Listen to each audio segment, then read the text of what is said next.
Hello दोस्तों, KD math education में आपका हृदय से स्वागत है। हमारी जो PYQ जो सीरीज चल रही है उसके अंदर हमारा नंबर सिस्टम का चैप्टर हम कर रहे हैं। पिछली 2 क्लास के अंदर हमने नंबर सिस्टम के जो टॉपिक है जैसे संख्याओं का वर्गीकरण, संख्या कितने टाइप की है, जैसे हमारी odd, even, rational, irrational number, वो हम करेंगे। आगे विभाजकता का नियम, ये टॉपिक भी हम करेंगे। लेकिन हमने पीछे 2 क्लास जो लगाई थी उसके अंदर हमने इन सब टॉपिक के क्वेश्चन हमने सॉल्व कर लिए हैं। और आज जितना हम इन टॉपिक के बारे में पढ़ेंगे उससे संबंधित आपके लिए प्रैक्टिस सेट तैयार किए हैं। और वो प्रैक्टिस जो क्वेश्चन है वो सभी क्वेश्चन PYQ यानी कि पिछली सालों के अंदर एग्जाम के अंदर आए हुए क्वेश्चन होंगे। तो चलिए हम स्टार्ट करते हैं। आगे हमारा शेषफल प्रमेय ये टॉपिक करेंगे। यूनिट डिजिट, इकाई का अंक, यानी कि इकाई का अंक कैसे फाइंड करना है। जैसे क्वेश्चन हमारे पास होगा 7 की पावर 432, तो इसकी अगर पावर को खोलते हैं तो हमारा जो इकाई का अंक होगा वो क्या होगा। आगे हमारा डिवीजन फार्मूला या डिवीजन का ये जो एल्गोरिथम है, भाज्य किसके बराबर होता है, भाजक गुणा भागफल प्लस शेषफल, इसके बराबर होता है। आगे हमारा प्रथम n प्राकृतिक संख्याओं का योग क्या है। जैसे पूछ लिया 1 से 50 तक संख्याओं का योग क्या है, जैसे 1 + 2 + 3, इस तरह हमें कहाँ तक 50 तक संख्याओं को जोड़ना है और उसका जो जोड़ है वो हमें बताना है। तो आज हम बिल्कुल शुरू से स्टार्ट करेंगे संख्याओं का वर्गीकरण, टाइप ऑफ नंबर सिस्टम। तो चलिए हम करते हैं शुरू। सबसे पहले है हमारा रियल नंबर। रियल नंबर क्या होता है। रियल नंबर यानी कि वास्तविक संख्या, जो इनकी डेफिनेशन क्या है हमारी, ऐसी संख्याएं जिसको हम संख्या रेखा पर निरूपित कर सकते हैं उनको हम क्या बोलते हैं, रियल नंबर या वास्तविक संख्या। तो संख्या रेखा पर हम कैसे निरूपित कर सकते हैं। जैसे ये क्या है, हमारी एक लाइन है, ये हमारा पॉइंट है 0, यहाँ पर इस साइड हमारा क्या चलेगा, प्लस 1 2 3 4 5। अब ये हमारा क्या है, प्लस, और इस साइड हम क्या चलेंगे, माइनस की ओर। इस साइड किसकी ओर चलेंगे, माइनस की ओर। -1 -2 -3 -4 -5 -6। तो इसको क्या बोलते हैं हम, वास्तविक संख्या। इसके अंदर जो हमारी संख्या है टोटल यहाँ पे आ जाती है। जैसे आपको लगता है कि हमने इसको पॉइंट के अंदर नहीं लिखा, लेकिन फिर भी सारी संख्याएं इसके अंदर क्यों आ जाती है, क्योंकि आप सोचते हो अगर 1/4 यानी कि 0.25 है प्लस का, तो 0.25 प्लस का है कहाँ पे, 0 और 1 के बीच में ही तो है, यहाँ पर होगा। कोई भी चाहे पॉइंट के अंदर है उनको हम संख्या रेखा पर निरूपित करते हैं, उसको हम क्या बोलते हैं, वास्तविक संख्या या रियल नंबर। आज से आपका वास्तविक संख्या पर कोई डाउट है तो वो क्लियर हो जाएगा। आगे है दोस्तों इमेजिनरी नंबर, यानी कि काल्पनिक संख्या।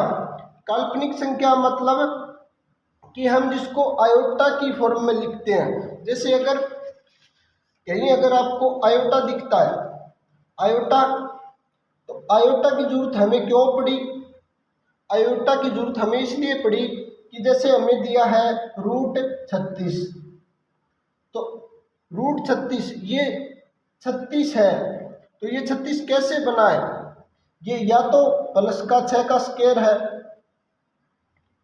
या फिर माइनस का 6 का स्क्वायर है। क्योंकि अगर सेम संख्या, दो सेम संख्या है, उनको हम मल्टीप्लाई करते हैं तो ये हमारा क्या बनता है, वर्ग बनता है। तो ये 36 किससे आया, ये 36 आया या तो प्लस का 6 है या माइनस का 6 है। तो प्लस का 6 कितनी बार है, 2 बार है, तभी तो हमारे पास 36 आया। और यहाँ पर भी क्या होगा, -6 मल्टीप्लाई माइनस का 6, या ये है 2 माइनस के 6, या ये है हमारे पास 2 प्लस के 6, इसलिए हमारे पास क्या आया, प्लस का 36। अब यहाँ पे मैं इसको इस तरह से लिख देता हूँ, इस तरह से लिख देता हूँ। तो क्या आपके पास कोई ऐसी संख्या है जो बिल्कुल सेम होनी चाहिए, जो बिल्कुल सेम कोई संख्या है आपके पास और उनको मल्टीप्लाई करते हैं तो हमारा रूट माइनस का 36 आता है। क्या है आपके पास कोई ऐसी संख्या, आपके पास ऐसी कोई भी संख्या किसी के पास नहीं है कि जो सेम संख्या हो। देखो यहाँ पे ये 2 6 क्या है, ये सेम है, तभी तो ये प्लस का 36 आया। और यहाँ पर भी क्या है, माइनस का 6 और माइनस का 6 सेम है, तभी तो यहाँ पे प्लस का 36 आया। लेकिन अब हमारे पास कोई ऐसी संख्या नहीं है, दो सेम जिनसे -36 हम बना सकते हैं। तो इस माइनस को सोल्व करने के लिए किसकी जरूरत पड़ी, आयोटा की जरूरत पड़ी। तो आयोटा बराबर हम क्या लिख सकते हैं, अब इसका हम सोल्व करेंगे तो क्या होगा हमारा, इसको हम ऐसे सोल्व करेंगे, रूट -1 और रूट 36। अब ये यहाँ पे क्या हो गया प्लस, और यहाँ पे ये क्या है -1। तो इसको तो हम सोल्व कर सकते हैं क्योंकि इसको तो हम 6 लिख सकते हैं। लेकिन ये जो -1 है इसको हम क्या लिखेंगे, तो रूट -1 इजिकल टू हम क्या लिखेंगे, आयोटा। अब इसको हम कैसे लिखेंगे, इसको लिखेंगे हम 6 आयोटा। इसलिए हम इसको क्या बोलते हैं, इमेजिनरी नंबर या काल्पनिक संख्या। क्योंकि इस माइनस को सोल्व करने के लिए हमारे पास कोई और सॉल्यूशन नहीं है, तो हम क्या लिखेंगे, रूट -1 को क्या लिखेंगे हम, रूट -1 को हम आयोटा लिखेंगे। और प्लस का 36 का अगर हम अंडरूट करते हैं कितना होता है हमारा 6। तो इस फॉर्म को हम कैसे लिखेंगे, 6 आयोटा। इसके बाद है दोस्तों कॉम्प्लेक्स नंबर।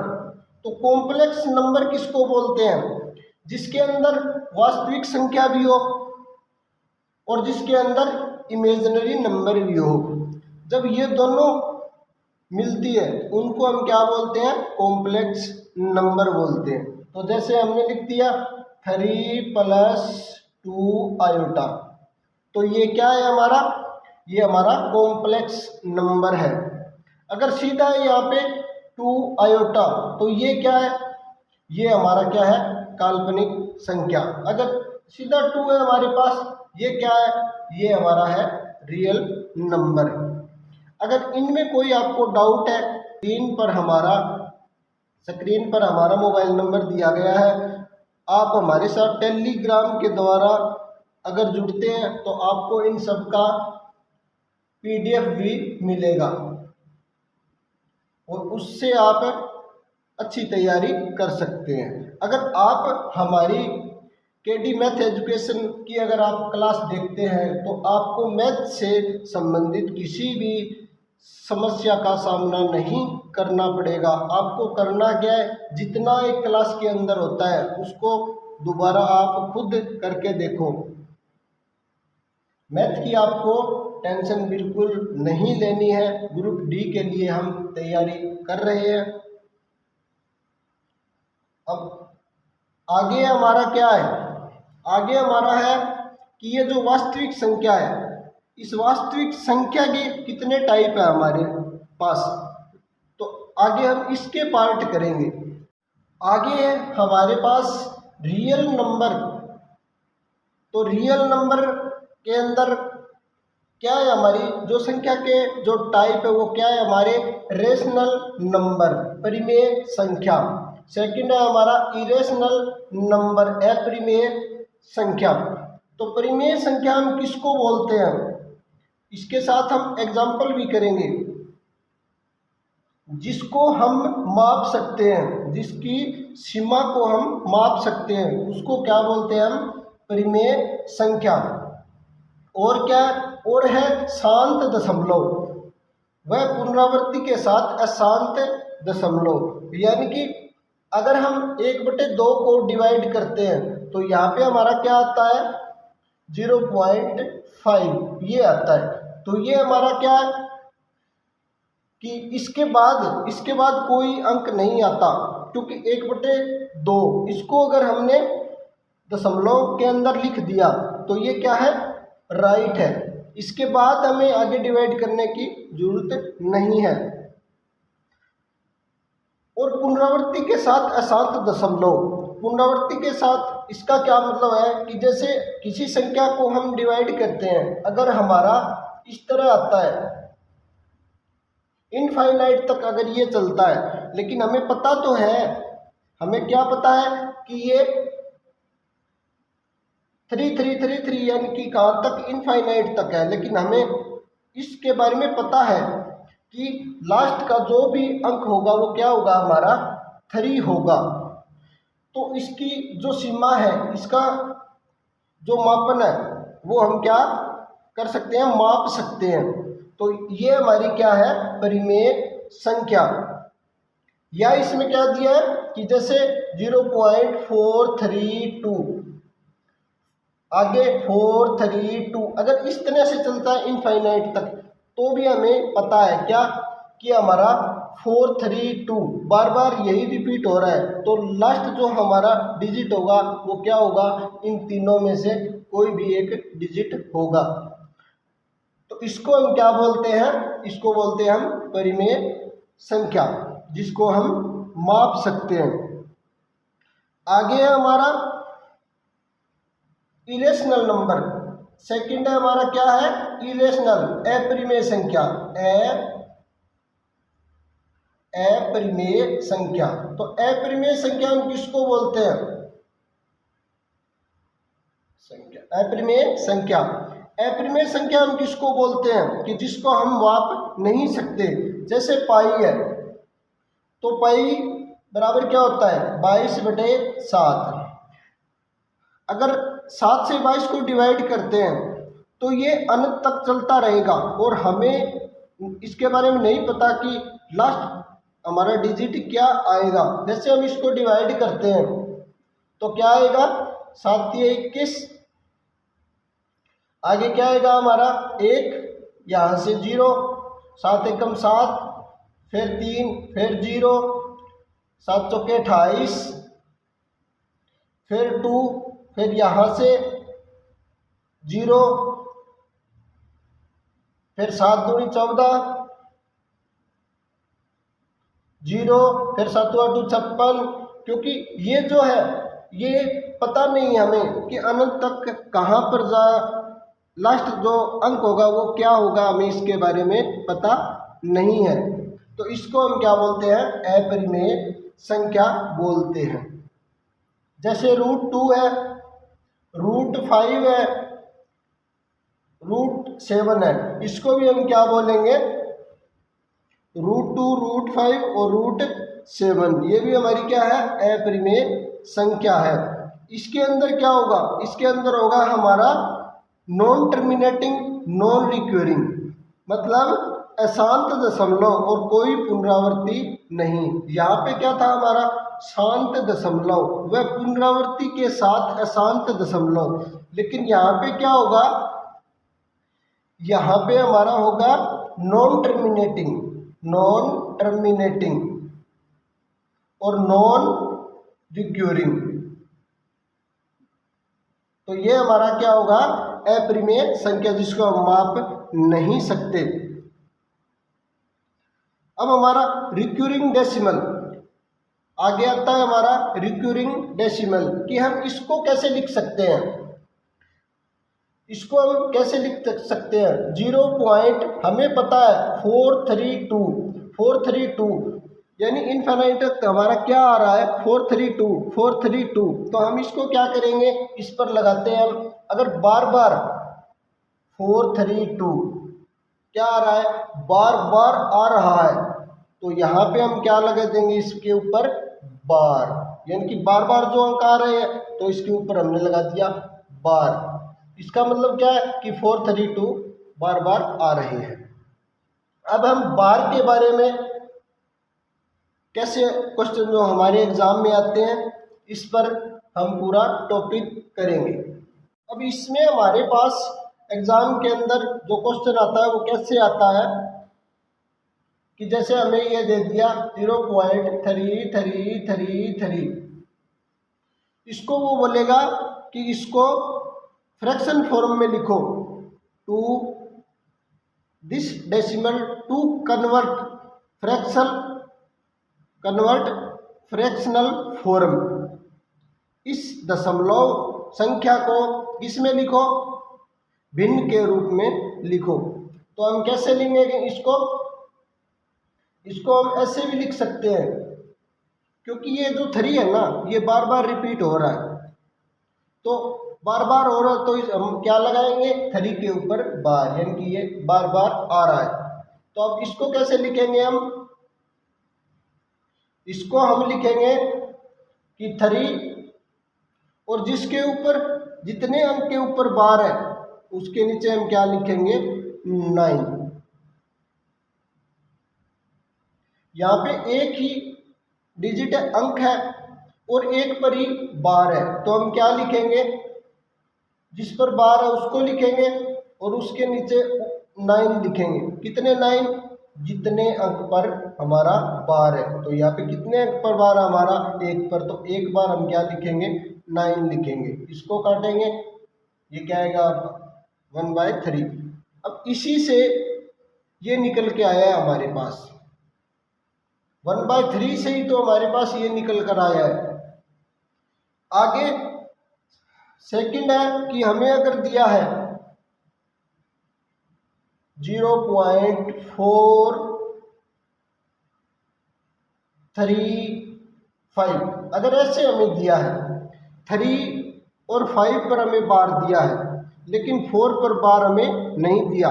इसका मतलब क्या है, इसका मतलब ये है कि एक बार तो यहाँ पे 4 है, उसके बाद रिपीट क्या हो रहा है, हमारा 3 5 3 5 3 5, यानी कि ये रिपीट हो रहा है हमारा, और ये 4 एक बार है।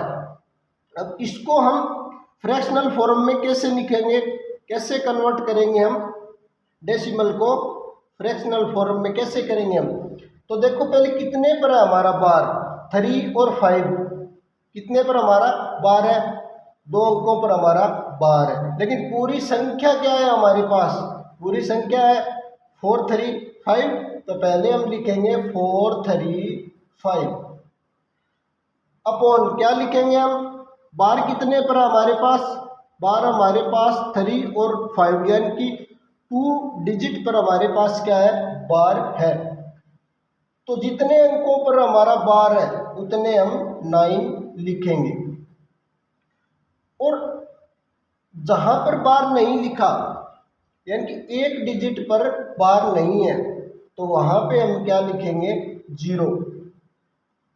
अब यहाँ पे भी हमें क्या लिखना है कि 4 3 और 5, अब इसमें से माइनस करना है, क्या माइनस करना है हमें, ये 4 जिस पर बार नहीं है।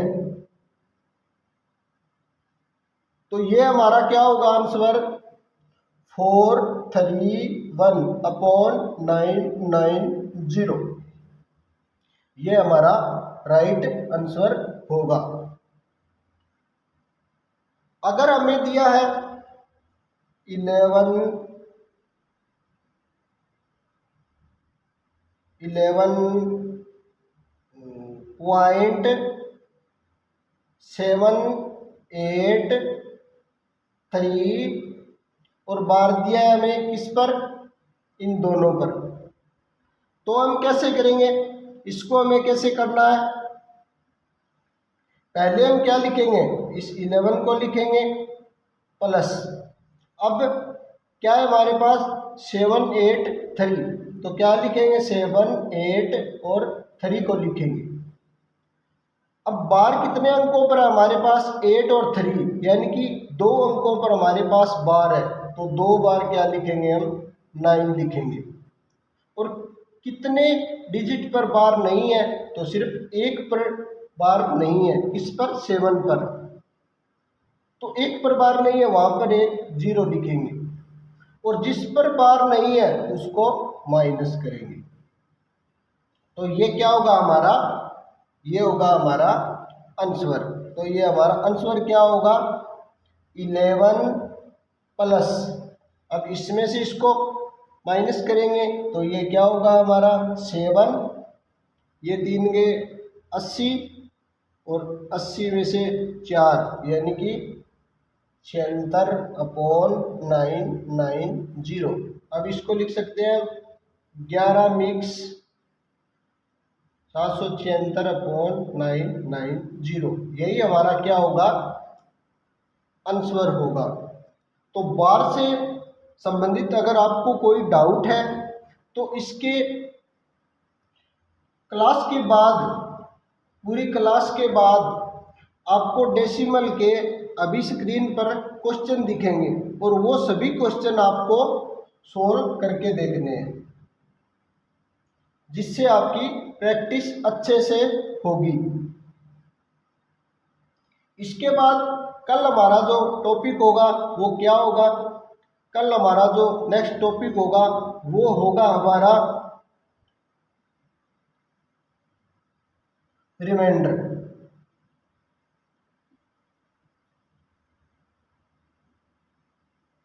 या रिमाइंडर से पहले हम क्या करेंगे, डिविजिबिलिटी रूल, विभाजकता नियम, अगर इससे पहले हम ये कर लेते हैं विभाजकता।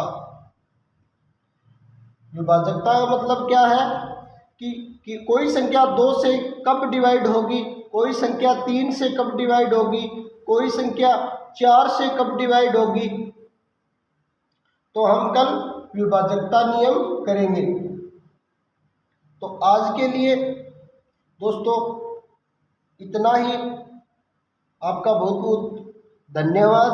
ऐसे ही हमारी क्लास को देखते रहना, आपको टोटल PYQ मिलेंगे, टोटल इसकी जो थ्योरी है मैथ की हम एग्जाम्पल के साथ करेंगे, यानी कि आपको मैथ के अंदर आप अगर ग्रुप डी का या सी का या ऐसा ही कोई, चाहे आप रेलवे डी का एग्ज़ाम दे रहे हैं, तो मैथ हर जो एग्ज़ाम है उसके अंदर ये आपके लिए काफ़ी फायदेमंद रहेगा और बिल्कुल आसान तरीके से हम करेंगे। तो आज के लिए इतना ही, धन्यवाद।